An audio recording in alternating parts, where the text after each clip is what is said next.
In today's video, what I'm going to go do is I'm going to go pick up my testosterone results. So like you would have seen in the last one, I was getting my bloods tested. So I'm going to share those results with you. So we're going to go pick them up. Still not sure what they are, so fingers crossed they're good. And then also I'm going to run you guys through my push workout. So that's chest, shoulders and triceps, and what I've been doing with a voiceover explaining the workout. Alright, so I've got the results here for my blood test. So I just went and picked it up, and my testosterone score was 9.4 nanomoles per liter, and the healthy range is 11.5 to 32. So my testosterone is a bit low, so I wanted to speak to you guys about that, and I thought that was what was going on. That's why I got my blood test done. When you're in a caloric deficit, and when you're training really hard, and also I think for me, I have a problem with cortisol because I just work a lot and I'm just a very type A go person, and as a result, if cortisol goes up, then testosterone will go down, caloric deficit as well, and just constant training. And I just think naturally I don't hold that high levels of testosterone, which may be why building muscle is actually hard for me too. I'm not sure, but as you can see, my results weren't that good, and when I did my last cut last time, my testosterone levels were low too. So yeah, I just want to talk to you guys about that, and just be aware of sometimes looking your greatest isn't feeling your greatest, okay? So as I'm getting shredded, I've been dieting for 8 weeks now, like I'm getting pretty lean, I'm below 10% body fat. 10% is like healthy. Anything lower, then you're starting to cut into unhealthy realms of just like trying to look great but not necessarily feel great. So for the general pop, I'd recommend just like 10% body fat, 12% body fat, like higher, rather than getting into the single digits. And also having some times of caloric maintenance, even caloric surpluses if you're a trained individual. So yeah, that's the blood test. All my other markers were really great, like as in my cholesterol and all the other different blood tests I did, which is cool. So anyway, this is what I'm smashing right now. Pancakes, protein pancakes, baby. I fucking love them so much. So I'm gonna eat those pancakes, then go to the gym, and I'll run you through my push workout. Just before I go to the gym, I realized I haven't sat down and talked to you guys about the scans that I got done that you would have seen in the last vlog. So the first scan I did, there was an in-body scan, was at the start of my comp prep, and I just got one done the other day. So there's 8 weeks between them. So if you look, this one was done on the 7th of the 12th, that's the first one. And then this one was done on the 2nd of the 2nd. And so I wanted to just compare and show you guys my results. So firstly, have a look here. So my skeletal muscle mass was 48.2 kilograms of skeletal muscle at the start of the shred. And now my skeletal muscle mass is 47.6. So I've only lost 0.6 of a kilogram of muscle, which is pretty good. I'm pretty happy with that from 8 weeks of relatively aggressive dieting. Actually, it hasn't been that aggressive, and that's why I have maintained a lot of my muscle. But for my genetics and like kind of my body composition, I'm really stoked with that, because I do find when I'm in a deficit, I lose muscle really quickly, and that's just how it is. So next I wanted to show you guys my body fat percentage. So it was 13.4 at the start, and now it is 9.6. So that's pretty awesome. So I've lost, what, 4% body fat? 4? Yeah. So I've lost 4% body fat and only lost 600 grams of muscle. So I'm absolutely stoked with that. And that's kind of the results comparison. Put a scan up on the screen so you guys can look at the results and compare my before to my now and see the transformation that I've had so far on my comp prep journey. Alright, so now we're into the push workout, so I'm just going to do a voiceover for this workout. So the first exercise you see here is military press. So this is my shoulder emphasized push day, and I'm actually hitting push workouts 3 times a week. So I'm hitting chest, shoulders and triceps and biceps 3 times per week, which is good because I'm aiming for more frequency, especially that I'm in a caloric deficit. And if I were to hammer the muscle to complete failure and lots of sets and reps, etc., it probably wouldn't recover. So I'd rather have a little bit of intensity and more frequency emphasis when cutting, but I'll explain this in a future video.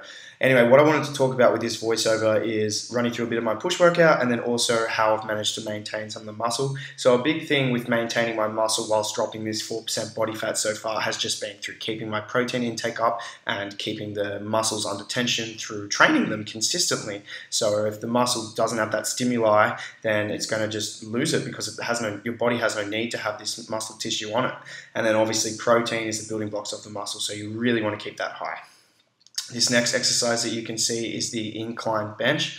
So as you guys know, I'm a big fan of compound movements, especially at the start of your movement when you're fresh and you have the most energy. And I think the crossover, the hormonal crossover, is very beneficial for me, naturally having low testosterone, as you guys saw in the results. I think compound movements, every time I do them, every time I throw them into my regime, they work and they get me results. Every time I emphasize compound movements, I grow more so than when I just do isolation, pump and fluff stuff. And I think that's where individual variance comes. I think for some people who are either enhanced, they're taking artificial testosterone, or they just have high levels of testosterone, then the pump and the absolute destroying of the muscles with like excessive amounts of supersets and drop sets is more effective. But for an individual like myself, I feel like compound movements is definitely the way to go.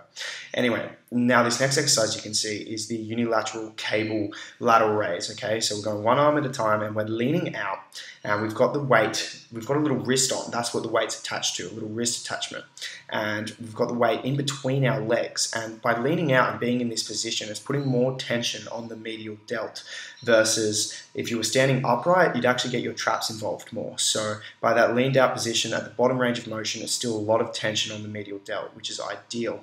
So yeah, I do those compound movements and then I go into like the isolation movements like you're going to start to see here, but still with some crossover in some more compound natured movements, but typically higher rep ranges. Also for the vertical videos, I'm actually shoot some of these workouts for Instagram as well. So on Instagram, I'm just running people through like my workouts as well and some of my posts. So if you haven't followed my Instagram, it's at Byrne, and that's why some of these clips are in vertical.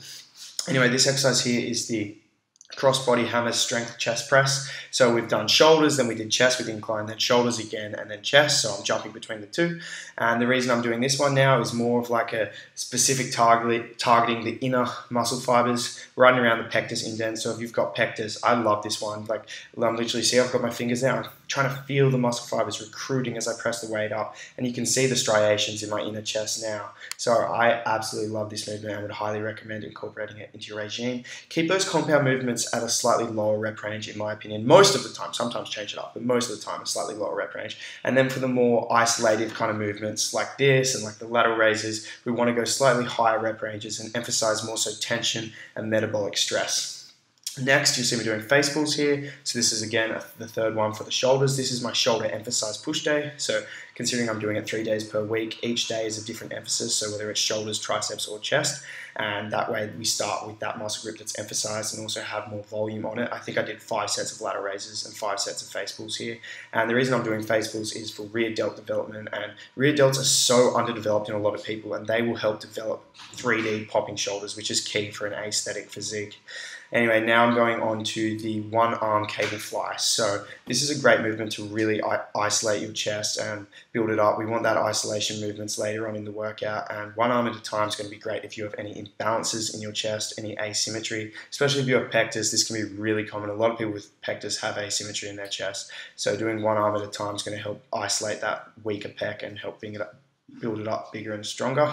And again, we just want a really solid mind to muscle connection in any of these isolation movements, like you saw me doing with the cross-body chest press and now this. I'm really thinking about the muscle. I'm feeling the muscle sometimes and trying to feel the fibers coming in and recruiting. So this exercise in conjunction with the cross-body chest press, they're very similar movements and they're great for specifically isolating your chest, because that's a drawback for compound movements is you can't isolate a particular region or anything through execution. Well, you can, but it's not as effective as when you do it with isolation movements, as you can see in this shot here. So anyway, that was giving me a filthy pump doing that. That's the good thing about those isolation movements as well, by really instigating a solid mind-to-muscle connection. The pump that you get is amazing. Anyway, now we're going on to the tricep rope pull down. So this is a great movement, obviously, for your triceps. It's an isolation movement again, so obviously we want that solid mind-to-muscle connection with the tricep. Some form cues is you want to twist the pinkies out. See how I'm twisting my pinkies out at the bottom of every rep and then squeezing the tricep and really engaging it. And yeah, high rep ranges for this for me. I think I was hitting like 12 to 15 reps on my tricep pull downs, and then I was actually supersetting it with overhead one-arm dumbbell tricep extension like you see here.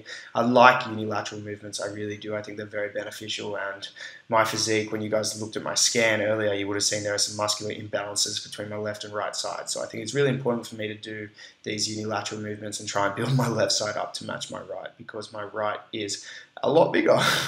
So anyway, for this movement, we just want to stand up, extend all the way back down, and then back up and squeeze your tricep at the top. I was doing more so tension reps on this and just going higher rep range and trying to feel the burn.